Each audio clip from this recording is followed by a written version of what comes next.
Hey, I'm Vego and this is Psychedelic Actualization. Today we're gonna take a look at the third part of a video series about psychedelic retreats. If you haven't seen the first ones, what are psychedelic retreats and also the benefits and risks of psychedelic retreats, you can click right here to see these videos. I had a conversation with a founder of Transcend Mind. It's a psilocybin retreat based for native German speakers, which I'm going to be participating in as well in September. If you're curious, shoot me a message, or link is also in the video description, and we can meet up there. Today I want to talk about preventing the risks that we talked about, and also what to look for when you're going to choose a retreat.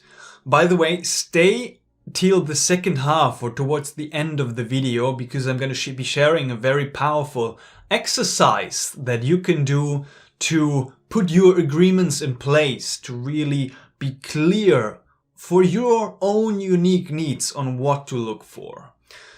But yeah, choosing the right retreat is kind of crucial to have a beneficial experience, to feel safe, to feel connected.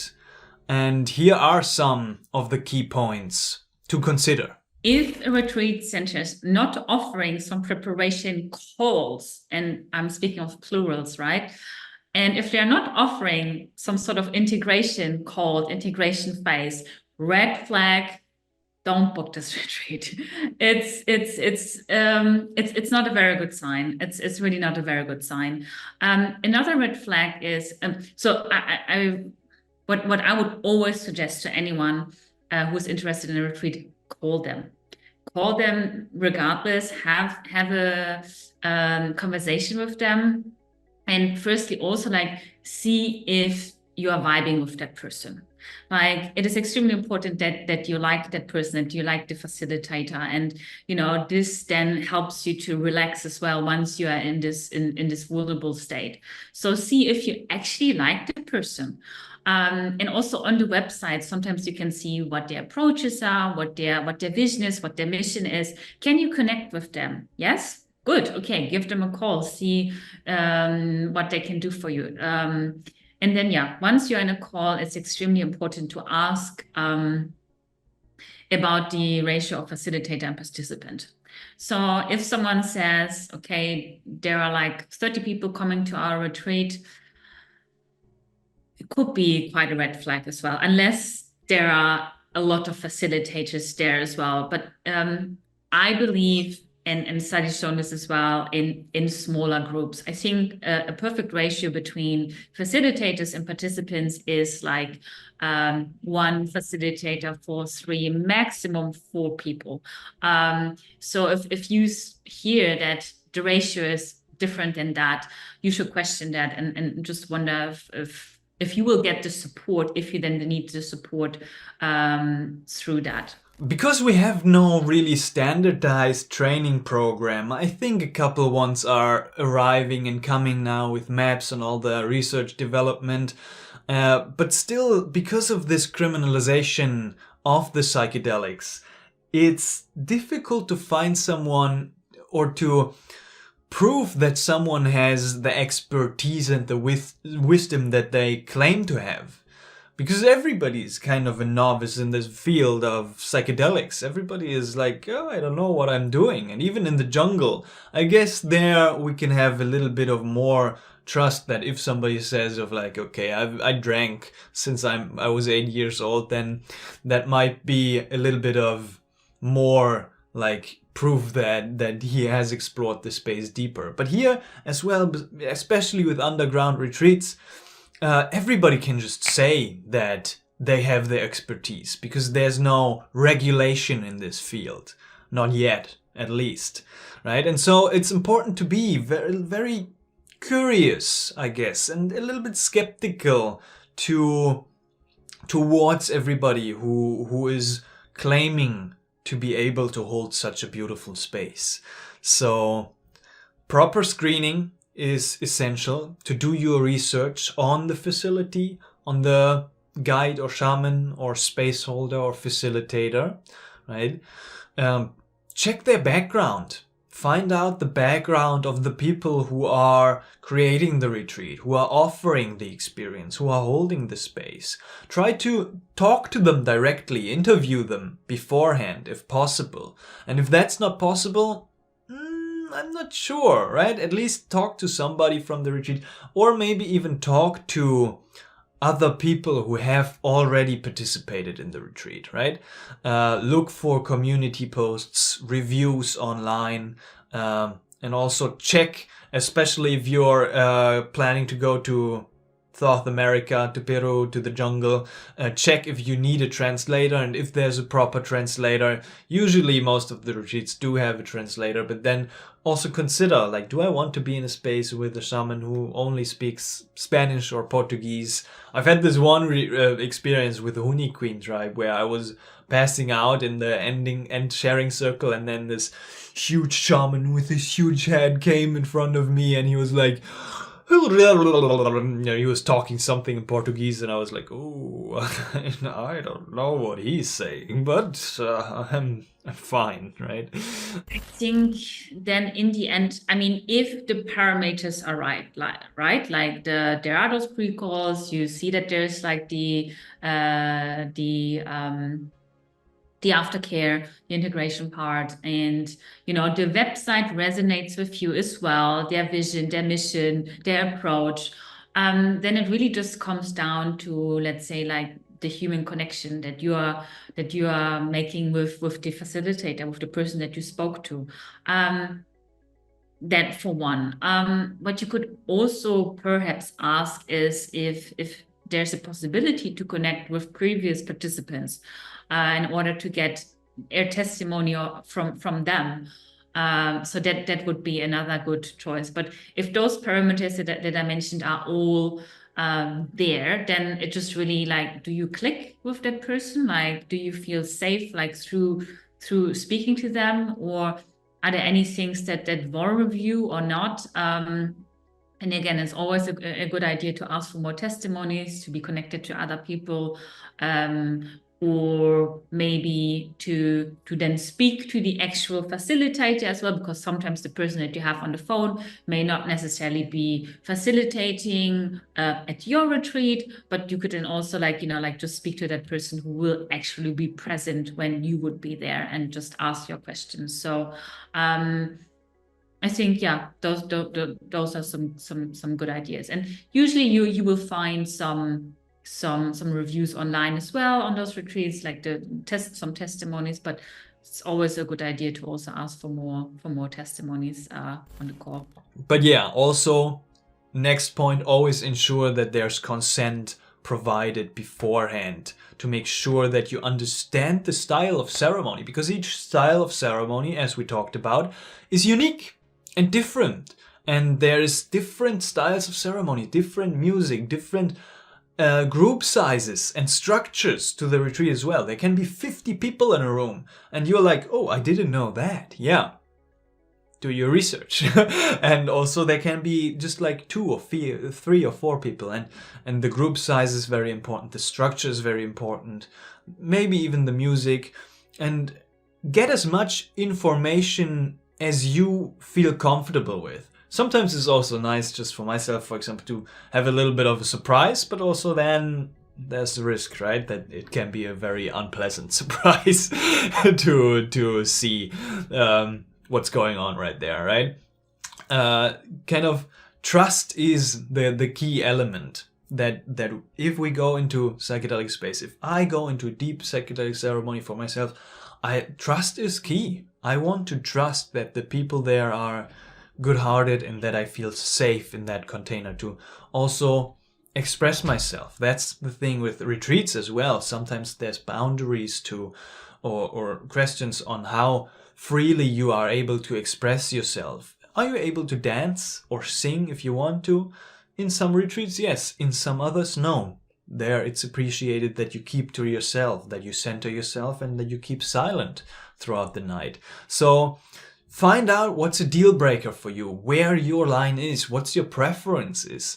And if you haven't experienced so many psychedelics, then you don't know maybe. And then it might be a little bit of a trial and error to find that out, right? The key is just to trust yourself in your ability to take the responsibility to feel that out for the retreat itself, and also to be able to then trust the experience itself.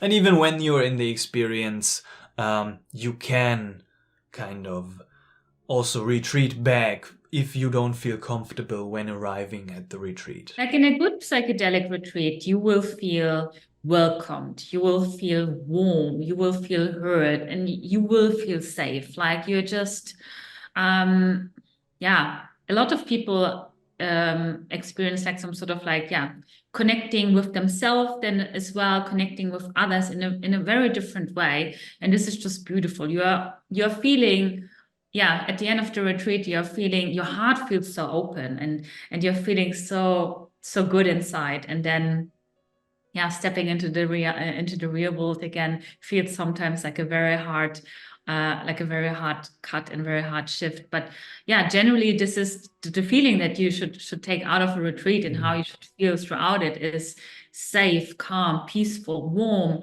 loving. Like everyone is extremely, loving and caring, and yeah, nurtured. So now let's go into the exercise. Okay, shall we get into the exercise? The exercise is about the concept of agreements, creating your own agreements, right? And your own ground rules for psychedelic journeys. There's kind of 2 or 3 different parts to this, right? You can have your own agreements with yourself in a solo session or in a group session with friends, but also in a retreat setting, right? And we're gonna look at all of them.